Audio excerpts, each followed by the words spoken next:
Imagine you're walking across the corridors. And this young person, let's call him Briggs, come to you. It's beginning of the year. He said, I cannot go back to school. 16-year-old. Briggs is very gifted. He lives in a township, and whenever something happened at his home, whether it's an iron that break down, an oven, electricity that's not working, he fixed it. We call him Mr. Fixer. He wanted to be a designer, and he has a book for it. But his teacher has told him not to come back because he's old for his grade. He has been in his grade for some years. He still cannot read and write. His mother tells you he's not getting it, or to put it nicely in Oshuambo, okuna omtse omkukutu. His heart is the rock. Nothing can get in. Imagine you were Briggs' teacher, and Briggs happens to be your son. Will you have sent him back to the township of 250,000 people with 5,000 shebins with no activities? Will you have sent him back if you are the school principal and your son comes to you and says, I've been told not to come back? Think about it as we talk about crossing the rivers. At Young Achievers, we use the concept crossing the river, an analogy of talking about the education sector in our lives. We cross many rivers as we are going through education. And when you are crossing that river, the most important thing you need to know, why am I crossing this river? Why am I in the education sector? Why am I in school? Secondly, you also need to ask yourself, how do I cross that river? How will you cross that river? Because secondly, you need to ask yourself, do I have the boat if I cannot swim? Because you need to know at least you need to know how to swim. If you don't know how to swim, you need to get a boat. We also need to be aware of that in the rivers, there are so many strong currents. There are dangers crossing that river. There are the crocodiles. There are the hippos. And the boat can capsize. Similarly to the crossing the river of education, there's so many challenges when you're crossing that river of education. Poverty, hopelessness, incompetent teachers, peer pressure, sugar daddies, sugar mummies, name it all, and laziness. In Young Achievers, and this also led to us creating Young Achievers. But before I come to Young Achievers, we also need to look at when we have to cross that river, we are crossing that river to go on the other side of the river to build the Namibian house. Briggs is one of the population, is one member of this population who was destined to help build the Namibian house. But the Namibian house, while we have peace and stability, it has been under construction for the past 27 years, or 28 years. But the Namibian house has some cracks in its foundation. We have an unemployment of 27%. We have an unemployment rate of 27%. We have alcohol and drug abuse, of which close more than 20% of men and women drink at least 3 to 4 drinks a day. We have, for example, many of the crimes committed in this country are committed by people under 30. In fact, 60% of the people in the correctional service facilities are under 30 years old. And we have the issue of gender-based violence. There is no day that comes by without us hearing somebody have been killed, etc. The good news is we have 92% of school enrollment, yes, of both male and female. We are one of the countries doing well when it comes to school enrollment. More than 90% of our kids are in school. But let's not get fooled. When you get 92%, how many of those drop out like bricks? Let's check it. If we look at our graph, you will notice that up to grade 8, the dropout rate is below 5%. But suddenly, when you come in grade 10, 65% have dropped out. What happened to the 65% that dropped out of the school? Think about it. I am encouraged, or I am driven by what Gandhi says, if you want to see change, be the change. And what Oprah says, when you succeed, take someone along with you.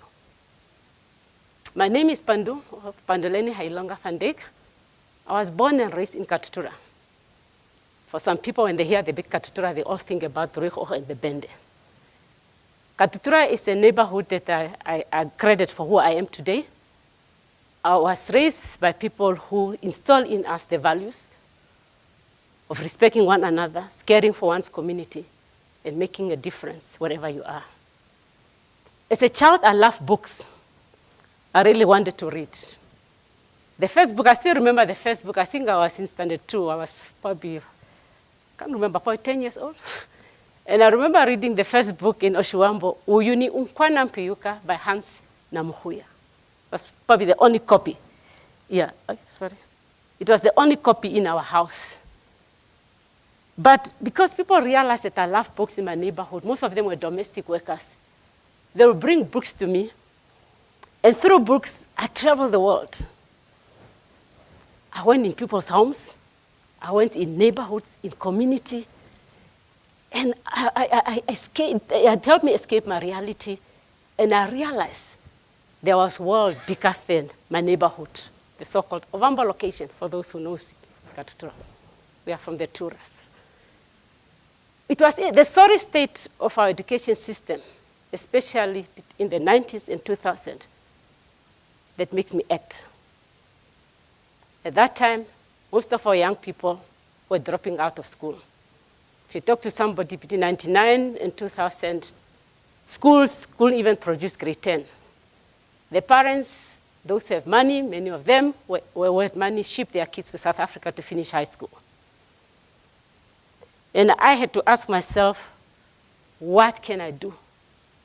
The situation presented itself in 2004 when a young man who was in grade 10, that was September, asked me, I'm in grade 10, I want to become a medical doctor, what subject should I take? He didn't have mathematics, neither science. And I did it, and I knew that our education is in a sorry state. And I said, I need to do something. We started with 6 kids. Today, we have branches all over Namibia. We have tried a trial in Zambia. We tried to establish the young achievers.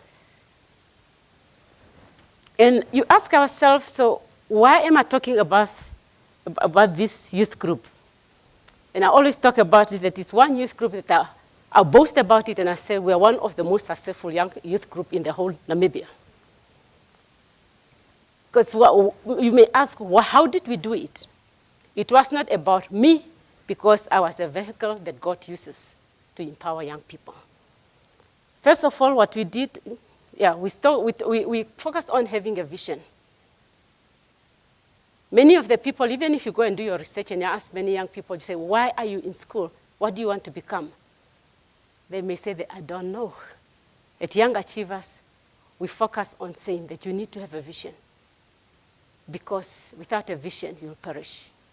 And John Maxwell had said, those who have vision have seen the triumph before others have seen it. We focus 3 skills when we meet on Saturday. We volunteer. We meet on a Saturday because there's nothing to do in our township. I always say, unless you're a soccer player, then you can go and support Black Africa, African Star, Tura Magic, or Tigers. And if not, if you're a Christian, then the Pentecostal church will take care of you on Saturdays. And if you're not, tough luck, the Shibins will take care of you. And we focus every Saturday, we talk about professional skills, because we feel that we have not done enough to expose our people to different professions at an early age. We need, when you talk about helping young people having vision, you need to expose them to the various professions that they are having. Secondly, we also talk about intellectual skills. Unfortunately, our education system is very much focused on memorizing, not on critical thinking. If you come back to BRICS, we realize that for those who have made it, it's not because they are lucky, it's because the system helps us to memorize. We also focus on social skills. Kind of say that for you to succeed in life, you need to be able to communicate and interact with others. And that's what we do every Saturday. And what we also focus on is at Young Achievers is talking about unleashing the powers, unleashing the power of young people. Because in our world, we say that, teach me how to fish, and I'll feed myself. If you give me a fish, I'll always come back to you. Young Achievers started in 2004. After 4 years, I was redundant. Even standing here, when we started with a friend of mine, Lejun, and we made a point that it was not about us. We were a vehicle that God used. By 2010, we have stepped back, and Young Achievers continue to be run by young people themselves. In fact, I'm currently living in the Netherlands, and the group continues. I've been living in the Netherlands for the past 3 years. And it's about passing power and knowledge on to others. What Young Achievers also have done, when we come back to BRICS, we have gone out to do outreach programs. Because Oprah said, when you succeed, take someone with you. When Young Achievers realized that they were only youth group in Katra, they continued and said, how do we reach out? And one thing that we realized, all the career fairs are held either at NAST or at UNAM. If you are from Katutura, if you are Kilimanjaro, Havana, Commercedale, tough luck. We established we held the first career fair in 2009, if I remember correctly. And since then, we are one of the youth organizations that held every year a career fair at Habitat Center. Yeah? And that has made a big difference in helping our people to have a vision. And when we look at going back to crossing the river, many times we boast ourselves to say, oh, I'm the only doctor from my village. I'm the only pharmacist from my village. I'm the only engineer. I'm the only plastic surgeon. How often have you heard on the African continent? When you say you are the only one, it's like you have crossed the river. And you are looking on the other side of the river saying, you deplorable, the poor, pathetic, stay there, I've made it. But we are not surprised when the same guy, for example, come back and break into our house because you have built fences. What we do very well, we come on the other side, the first thing we do, get an alarm, get a dog. We are closing everybody out. We don't even throw a life jacket. You don't need to do anything. Throw a life jacket to the person on the other side of the river. Go back and help them. Teach them how to swim. It's not about money. Young Achievers, we didn't have money. Because for me, I realized I'm not rich. The only thing I have was knowledge. And that's what we did. You can be the first, but please don't be the only one. Go out and help somebody else. Go out and take out somebody else. And for our education system, it's very much geared towards those who can memorize. BRICS is real. BRICS was a member of Young Achievers. BRICS was thrown out of the education system. The same institution that's supposed to build the Namibian, to help build, create people who was going to build the Namibian house. BRICS was thrown in the river, either to drown or to be eaten by crocodiles. But BRICS was lucky. He was a member of Young Achievers. The Young Achiever was able to throw a life jacket to him. He was thrown out of school because he was dyslexia. Because our school system don't make provision for those who are dyslexia. If you memorize, you are lucky. And we need to look back to look at our education system. How do we help those who are differently gifted? Because often we have the audacity to call them dropouts. But they are not dropouts. They are differently gifted, and we have failed them many a times. BRICS is currently, together with other young achievers, contributing to building. He has his own company. He's building houses. And Young Achievers today is contributing to building the Namibian house. They are lawyers, they are doctors, they are youth workers, they are tourists, those who are doing tourism. And we have medical doctors, we have pharmacists, we have nurses, because they have gone through. But all in all, it was about young people. And I challenge you, if you are sitting here, to make a commitment. Just help one person. Throw a life jacket to that person if you can. I thank you.